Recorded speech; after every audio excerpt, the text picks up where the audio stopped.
howdy y'all, it's me, the guy who can't keep his mouth shut. And what else can I say about this video other than one word? Platypus.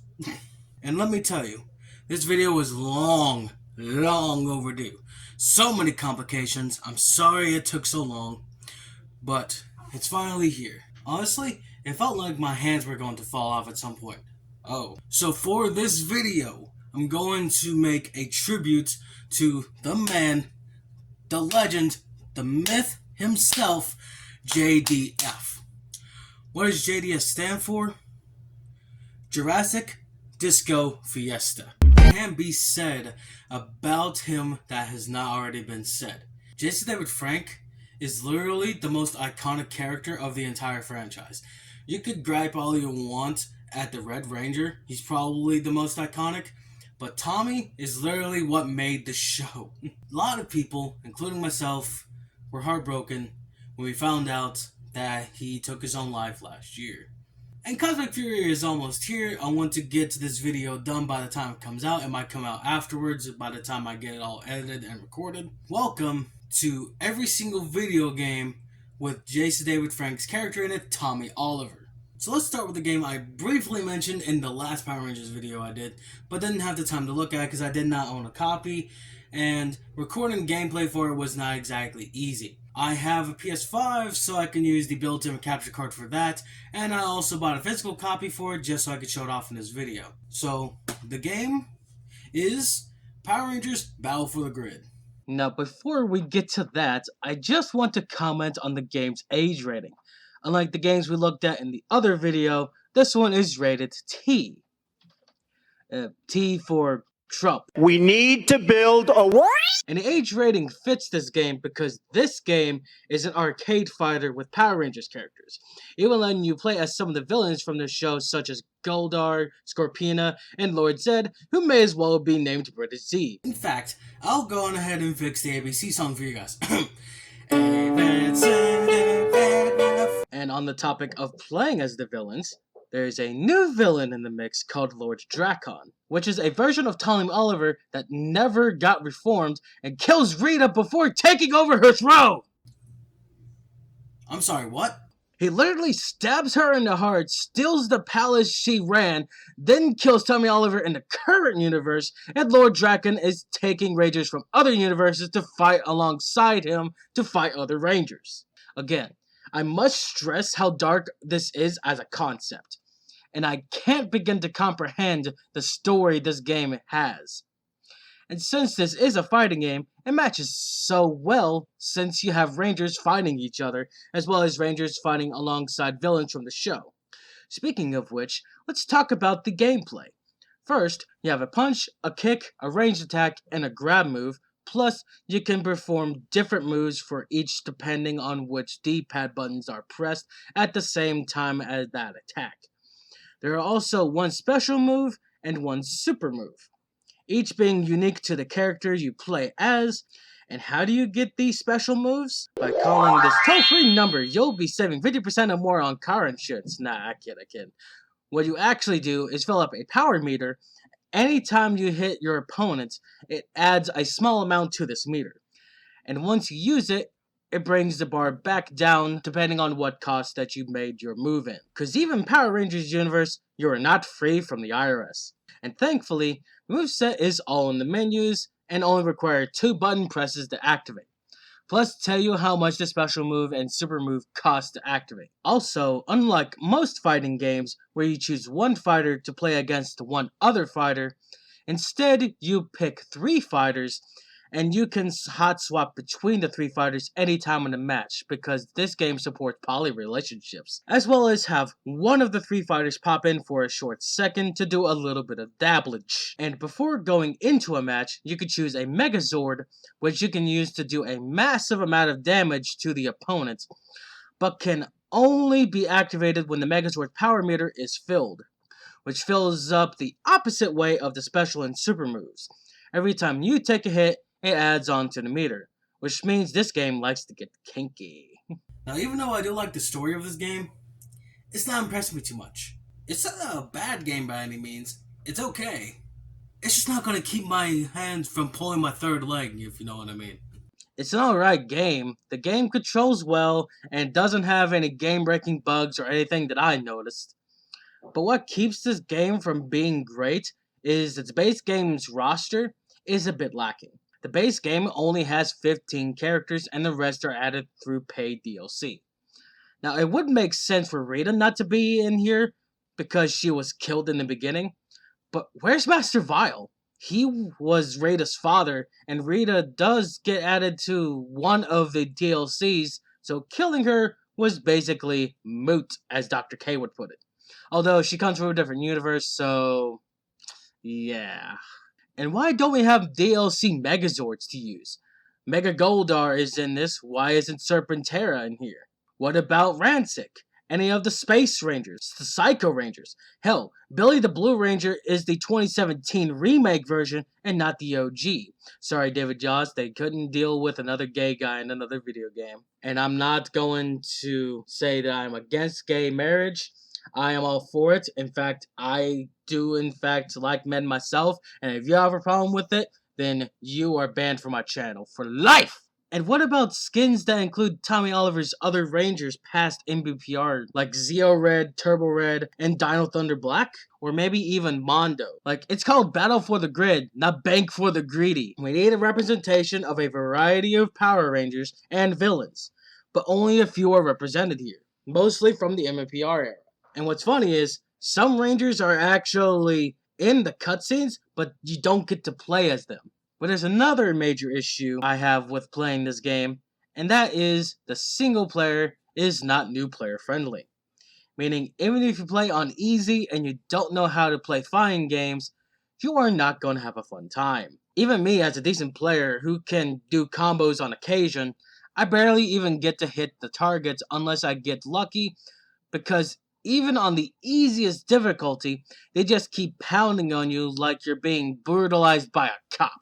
But I don't know, maybe I'm just bad at fighters and I don't realize it. So, why don't we try another fighting game? There's actually a couple we can look at. Let's take a look at some of the Sega Genesis versions. Now, I did the Super Nintendo version on the last video, but that one did not have Tommy Oliver in the game.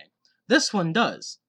Not even in the background, but in the game, and he does appear. But you have to save him from Rita.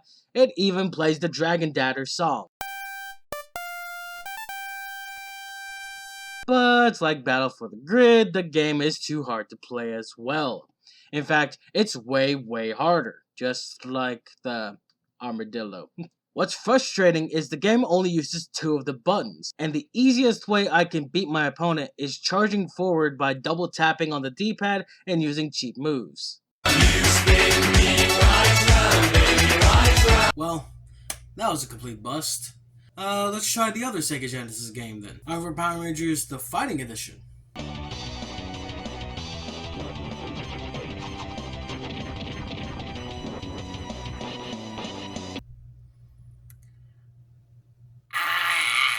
Honestly, I'm kinda shocked by this game.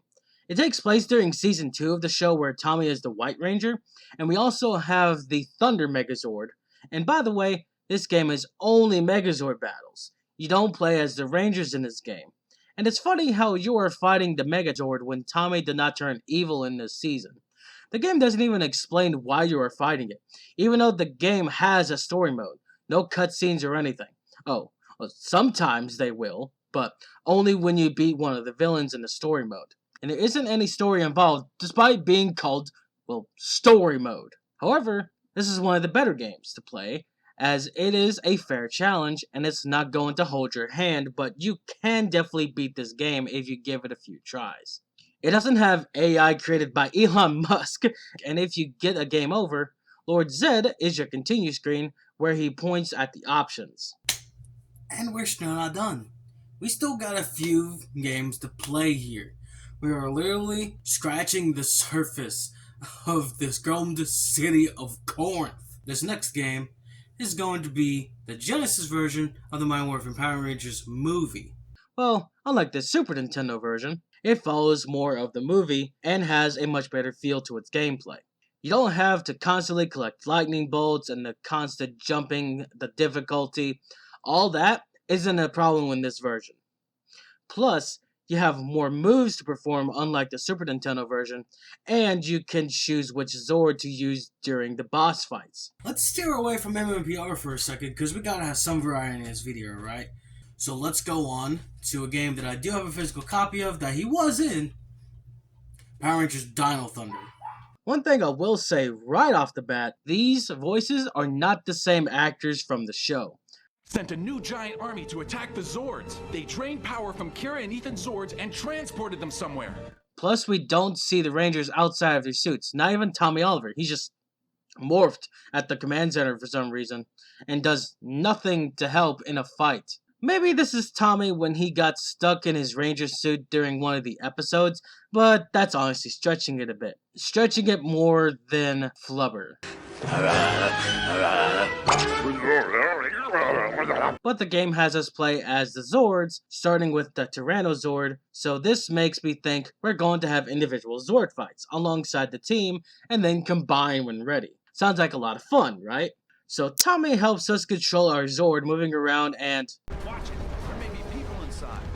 Try not to be so careless. Why are there even cars here anyway? What kind of city has black tar in its roads, let alone a giant fucking T-Rex? So now we move over to this glowing marker and start the first mission, which is collecting power cells. No, not that kind of power cell. We aren't at that game. Yet anyway. We then go on to mission 2, and we need to test our weapons by shooting fireballs out of its mouth?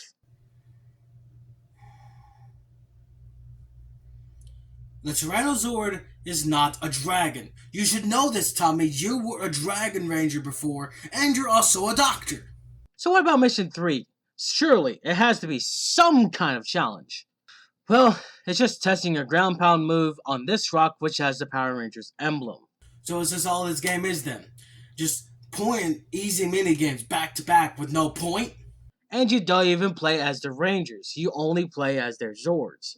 In the Megazord battles, which is painfully easy, as you just shoot, wait for the shields to go down, use the drill, which is a cutscene, shoot, repeat. No skill whatsoever. Honestly, I had more fun staring at a wall watching paint dry. And again, the Megazord in this show did not shoot anything, so this game just feels like a cash grab for such an amazing Power Rangers season. Oh, and I also find it funny where outside the base there is tar everywhere and Tyranno can jump in it even though you can jump while you're in the Megazord mode, but also getting berated for walking over cars just to get granted bonus points for its destruction of property. And do you want to know how many missions are in this game? Well, I got up to mission 14 at just 13 minutes. And that's the halfway point. There is a total of 24 missions throughout the entire game. Well, that's all the main console games done. But this video is still not over, because we still have the handheld games to go over. So, let's begin with the Mighty Morphin Power Rangers games on the Game Boy. First, we have Mighty Morphin Power Rangers, the movie, and not the regular TV show because that game does not have Tommy in it. So we're going straight to the movie. My first issue is if you play on the Super Game Boy with the Super Nintendo, the game has a unique color palettes as this game was made for it. Otherwise, you end up with what I have, where the color of the Rangers are all the same. Which one's your favorite? Mine's the Green Ranger, which according to this movie is actually white, so already knocks some points down. But it doesn't end there. The game is way too difficult for a Game Boy game, and it's all because of one major design flaw. The attacks you perform are done with one button, and since there's only two buttons, that means the other one is reserved for jumping. And you can't even predict what it's going to perform. It alternates back and forth, and you have no control what it performs. And just to pour salt on the wound, this game loves to make enemies appear in thin air and hit you when you least expect it. And guess what? That was the last game in this video.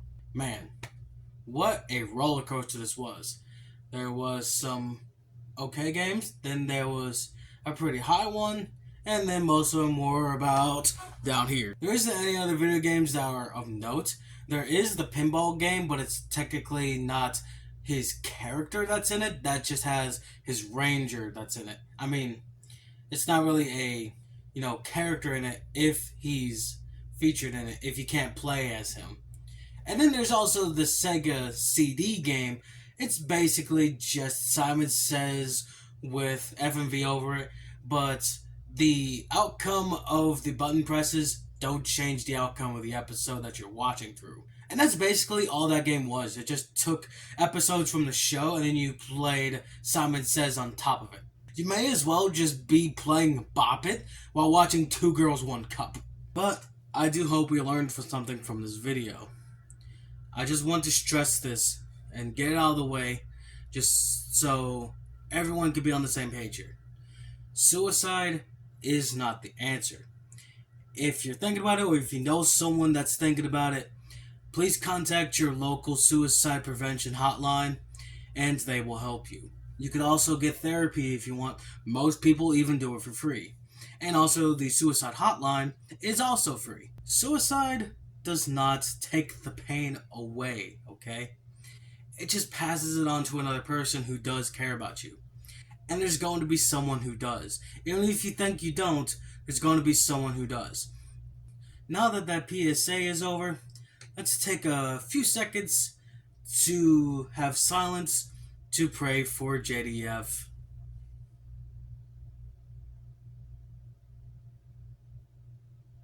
Okay, that's long enough. I don't want to make this video too much longer than it already has been. Rest in peace, Jace David Frank. Once a Ranger, always a Ranger. Until then, thank you for watching, and thank you for subscribing, clicking the bell notification button, leaving a comment, and also liking the video.